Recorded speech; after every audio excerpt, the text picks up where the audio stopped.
കൊല്ലം കാവനാട് മണിയത്ത് കടയ്ക്ക് തീപിടിച്ചു. സാനിറ്ററി കടയ്ക്കാണ് തീപിടിച്ചത്. 3 യൂണിറ്റ് ഫയർഫോഴ്സ് എത്തി സ്ഥലത്തെത്തി തീയണയ്ക്കാനുള്ള ശ്രമങ്ങൾ തുടരുകയാണ്. വിവരങ്ങളുമായി രാജ്കുമാർ ചേരുന്നുണ്ട്. രാജ്കുമാർ, ഇത് എപ്പോഴാണ് ഈ സംഭവം? ഇപ്പോൾ നിലവിൽ നമ്മൾ ദൃശ്യങ്ങൾ കാണുന്നത് പോലെ ഇപ്പോഴും ഒരു തീ അണയ്ക്കാനുള്ള ശ്രമങ്ങൾ തുടർന്നുകൊണ്ടിരിക്കുകയാണോ? ഇത് സാനിറ്ററി കടയാണെന്നുള്ള വിവരങ്ങൾ പുറത്തു വരുന്നത്. എന്താണ്, എപ്പോഴാണ് സംഭവം ഉണ്ടായത്? മറ്റു വിവരങ്ങൾ? 10 മണിക്ക് ശേഷമാണ്. 10-നും 10:15-നും ഇടയിലായിരുന്നു തീപിടുത്തം. ഇത് സാനിറ്ററി സാധനങ്ങൾ വിൽക്കുന്ന കടയാണ്. കാവനാട് മണിയത്തുമുക്ക്, അവിടെയാണ് ഈ കട പ്രവർത്തിക്കുന്നത്. ഇവിടെ ഈ കടയില് സാനിറ്ററി ഉൽപ്പന്നങ്ങളാണ് ഏറെ ഉണ്ടായിരുന്നത്. അതിൽ പെയിന്റ് ഉൾപ്പെടെയുള്ളതുകൊണ്ട് തന്നെ പ്രത്യേകിച്ച് നല്ല വെയിൽ കൂടി അടിക്കുന്നത് കൊണ്ട് കടയ്ക്ക് ഈ ആളിപ്പടരുകയായിരുന്നു. ലക്ഷക്കണക്കിന് രൂപയുടെ സാധനങ്ങൾ നശിച്ചതായിട്ടാണ് ഇപ്പോൾ നമുക്ക് ലഭിക്കുന്ന സൂചന. തീപിടുത്തത്തിന്റെ കാരണം വ്യക്തമല്ല. അതേസമയം കട ഉടമ പ്രതാപൻ പറയുന്നത് ഇത് ഇലക്ട്രിക് ഇതെല്ലാം ഓഫ് ചെയ്തിരുന്നു. താൻ രാവിലെ ഇത് അറിഞ്ഞിവിടെ വന്ന് നോക്കുമ്പോൾ ഇത് എല്ലാം ഓഫായിരുന്നു, മറ്റൊന്നും ഇല്ലായിരുന്നു. രാവിലെ 10-നും 10:15-നും ഇടയിലാണ് സംഭവം എന്നാണ് കട ഉടമ പറയുന്നത്. എന്തായാലും ഇപ്പോൾ ഈ വിവിധ യൂണിറ്റുകൾ, ഫയർഫോഴ്സിന്റെ യൂണിറ്റുകളെത്തി തീ കെടുത്താനുള്ള ശ്രമം തുടരുന്നുണ്ട്. ഏതാണ്ട് ഒരു നിയന്ത്രണ വിധേയം എന്ന് നമുക്ക് പറയാം. ഇത് ഇന്നിപ്പോ ഞായറാഴ്ച ആയിരുന്നുകൊണ്ട് കട അവധിയായിരിക്കും, കട അടച്ചിട്ടിരുന്നതായിരിക്കും. അതുകൊണ്ട് ആളുകൾക്കൊന്നും അപായം ഉണ്ടാകാനുള്ള സാധ്യതയില്ല.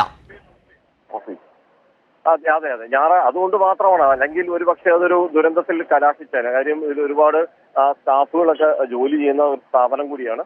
എപ്പോഴും തിരക്കുള്ള ഒരു സ്ഥാപനം. സാനിറ്ററി ഉൽപ്പന്നങ്ങൾ വിൽക്കുന്നത് കൊണ്ട് തന്നെ എപ്പോഴും വ്യാപാരം സജീവവുമാണ്.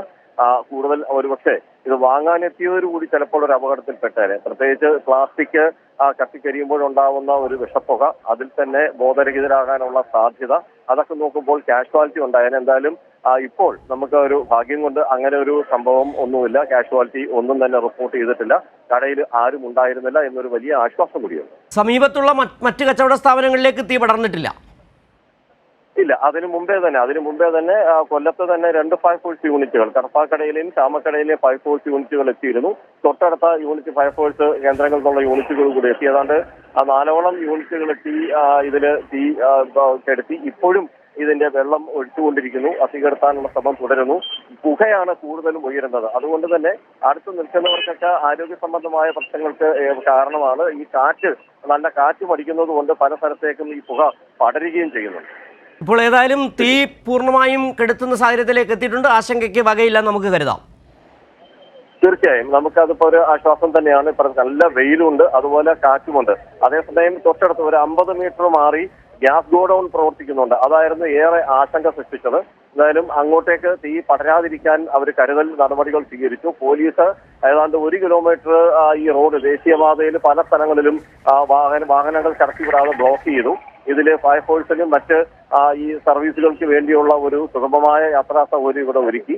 മറ്റ് യാത്രാ വാഹനങ്ങൾ ഇതുവഴി ഇപ്പോൾ കടത്തി വിടുന്നില്ല. ഇവിടെ ഇപ്പോൾ ബന്ദോബസ്ത് ഏർപ്പെടുത്തിയിട്ടുണ്ട്. ശരി, രാജ്കുമാറാണ് കൊല്ലത്ത് നിന്ന് വിവരങ്ങൾ നൽകിയത്. കൊല്ലം കാവനാട് മണിയത്ത് മുക്കിലുള്ള സാനിറ്ററി കടയ്ക്ക് തീപിടിച്ചു. വലിയ തരത്തിലുള്ള അപകടങ്ങൾ ഉണ്ടായില്ല, ആളുകൾക്ക് അപായമില്ല. 4 ഫയർഫോഴ്സ് യൂണിറ്റുകൾ എത്തി തീ അണയ്ക്കുന്നതിനുള്ള ശ്രമങ്ങൾ നടത്തിക്കൊണ്ടിരിക്കുന്നു. തീ ഏറെക്കുറെ നിയന്ത്രണ വിധേയമായിരിക്കുന്നു എന്നുള്ള വിവരങ്ങളാണ് രാജ്കുമാർ കൊല്ലത്ത് നിന്ന് നൽകിയത്.